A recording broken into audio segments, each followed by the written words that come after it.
Hello friends, welcome to my channel. இன்றைக்கி நம்ம எல்லாருக்குமே ரொம்ப பிடிச்ச வெஜிடேரியன் ரெசிபி பன்னீர் பட்டர் மசாலா எப்படி செய்யலான்னு பார்க்கலாம் வாங்க. Restaurant style.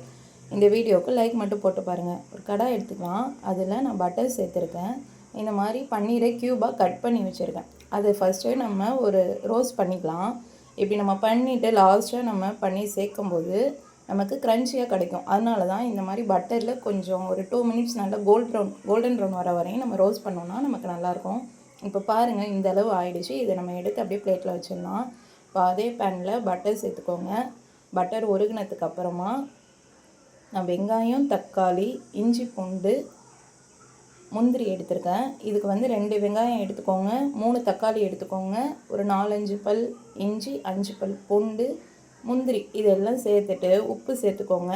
இது எல்லாத்தையும் நம்ம என்ன பண்ண போகிறோம்னா வதக்கிட்டு நல்லா ஆறுனதுக்கு அப்புறமா அரைக்க போகிறோம். இது நமக்கு பேஸு. இதுதான் பன்னீர் பட்டர் மசாலாவுக்கு.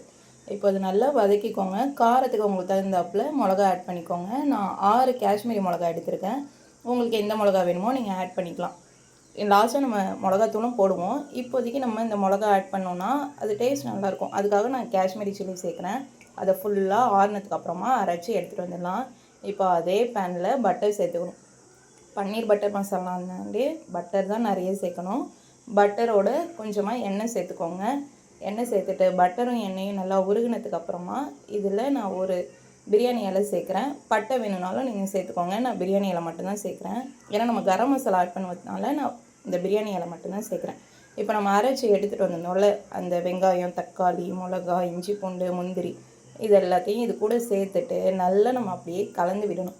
ஒரு 4 நிமிஷம் அப்படியே கொதிக்க விடுங்க. அதோட பச்சை வாசனை ஏற்கனவே வதக்கியிருக்கோம். அதோட பச்சை வாசனை போகிற வரையும் நல்லா கொதிக்க விடுங்க. அப்போ தான் நமக்கு பன்னீர் பட்டர் மசாலா டேஸ்ட்டு நல்லாயிருக்கும். இப்போ பார்த்திங்கன்னா ஒரு 4 நிமிஷம் ஆயிடுச்சு. நல்லா அது அப்படியே கொதிச்சிடுச்சு. நம்ம ஊற்றின பட்டர் எல்லாம் மேலே பிரிஞ்சு வந்திருக்கு. இந்த அளவு நல்லா கொதித்து வரணும். அது வரையும் நல்லா நம்ம அப்படியே அதில் மூடி போட்டு கொதிக்க விட்டுடலாம். இப்போ நம்ம மசாலா சேர்த்துக்கலாம். 1 ஸ்பூன் மிளகாத்தூள், 1/2 ஸ்பூன் கரம் மசாலா. ஏற்கனவே நம்ம மிளகா சேர்த்துருக்கோம். இது நான் காஷ்மீரி ரெட் சில்லி கலருக்காக சேர்க்குறேன். உங்கள்கிட்ட இருந்தால் சேர்த்துக்கோங்க, இல்லைன்னா கூட இது வேணாம். ஆனால் கரம் மசாலா கன்ஃபார்மாக சேர்த்துக்கோங்க. அதுதான் நமக்கு ஃப்ளேவர் கொடுக்கும். இதை சேர்த்துட்டு ஒரு 2 நிமிஷம் நல்லா கலந்து விட்டுருங்க. அந்த பச்சை வாசனை நமக்கு போகணும். இப்போ 2 நிமிஷம் ஆயிடுச்சு. நம்ம ரோஸ்ட் பண்ணி வச்சுருக்கோம்ல அந்த பன்னீர், அதை இது கூட சேர்த்துட்டு இந்த மசாலா அந்த பன்னீர் பைண்ட் ஆகுற வரையும் நம்ம ஒரு 2 நிமிஷம் கொதிக்க வச்சோம்னா நமக்கு பன்னீர் பட்டர் மசாலா ரெடி ஆகிடும். ஏற்கனவே நம்ம பன்னீர் வேக வச்சதுனால இது ரொம்ப வேகணும்னு அவசியம் கிடையாது. நீங்கள் ரொம்ப நேரம் விட்டிங்கன்னா பன்னீர் ஹார்ட் ஆகிடும், சாஃப்டாக இருக்காது. ஏற்கனவே நம்ம கோல்டன் ப்ரௌன் பண்ணி வச்சுருக்கோம். ஸோ அதனால் இந்த மசாலா கூட இந்த பன்னீர் பைண்ட் ஆனாலே நமக்கு போதும். லாஸ்ட்டாக இது கூட நான் 1 ஸ்பூன் சுகர் சேர்க்குறேன், கொஞ்சம் உப்பு சேர்க்குறேன். உங்களுக்கு சுகர் வேணும்னா நீங்கள் ஆட் பண்ணிக்கோங்க. இந்த சுகர் சேர்த்தோன்னா ஸ்வீட்டு, காரம் எல்லாம் கலந்த மாதிரி இருக்கும். உங்களுக்கு வேணான்னா நீங்கள் சேர்க்க வேணாம். பட் ரெஸ்டாரண்ட்லலாம் இந்த மாதிரி 1 ஸ்பூன் சுகர் சேர்ப்பாங்க. சேர்த்துட்டு உங்களுக்கு உப்பு பார்த்துட்டு நீங்கள் ஆட் பண்ணிக்கோங்க. இப்போது நமக்கு கலந்து விட்டுட்டோன்னா பன்னீர் பட்டர் மசாலா ரெடி ஆகிடுச்சு. என்கிட்ட இந்த கஸ்தூரி மேத்தி இல்லை, அது இதில் லாஸ்ட்டாக போடணும்.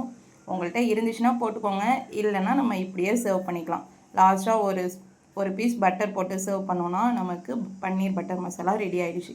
இது சப்பாத்தி, நானுக்கு அட்டகாசமான சைடிஷ்ங்க. வெஜிடேரியன்ஸ் எல்லாம் சிக்கன் சாப்பிட முடியாதுன்னு நினைக்கிறவங்கலாம் இந்த பன்னீர் பட்டர் மசாலா செஞ்சு பாருங்கள். டேஸ்ட் அட்டகாசமாக இருக்கும்.